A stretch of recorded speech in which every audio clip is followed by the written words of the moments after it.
Pemirsa, pemerintah Kabupaten Banyuasin memperingati Isra Mi'raj Nabi Muhammad SAW 1426 Hijriah.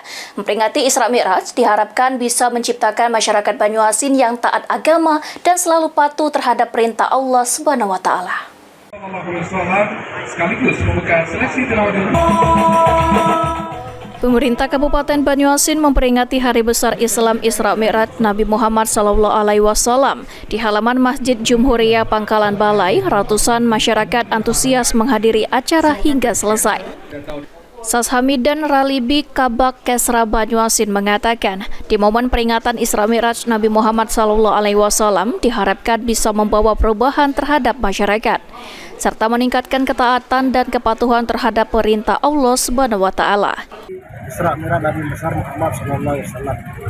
Dengan peringatan Isra Mi'raj ini tentunya bergabung dengan Al-Quran, memumingkan Al-Quran di Kabupaten Banyuasin, dan juga menjadikan masyarakat Kabupaten Banyuasin tentunya menjadi orang yang selalu taat dan patuh kepada perintah Allah Subhanahu wa Ta'ala, terutama sekali melaksanakan perintah Allah. Sementara itu, Muhammad Farid, penjabat Bupati Banyuasin, mengajak seluruh masyarakat Banyuasin untuk meningkatkan ketakwaan kepada Allah Subhanahu wa Ta'ala melalui peringatan Isra Mi'raj Nabi Muhammad SAW, serta Muhammad Farid berharap semoga Kabupaten Banyuasin selalu dalam lindungan Allah Subhanahu wa Ta'ala.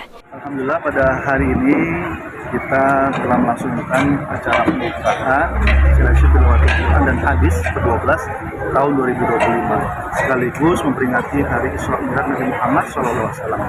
Jadi sudah kita laksanakan dengan baik, dan juga para kafilah dari seluruh kecamatan hadir, para tokoh masyarakat, tokoh pemuda juga mendapatkan siraman rohani tadi dari Pak Kiai Haji Al-Qom Sarifudin. Mudah-mudahan dengan kegiatan pembukaan pada hari ini akan berjalan dengan baik dan lancar, sehingga kita mendapatkan bibit-bibit unggul yang mana akan membawa nama baik, membawa nama harum Kabupaten Banyuasin. Ridho Ilahi, PAL TV.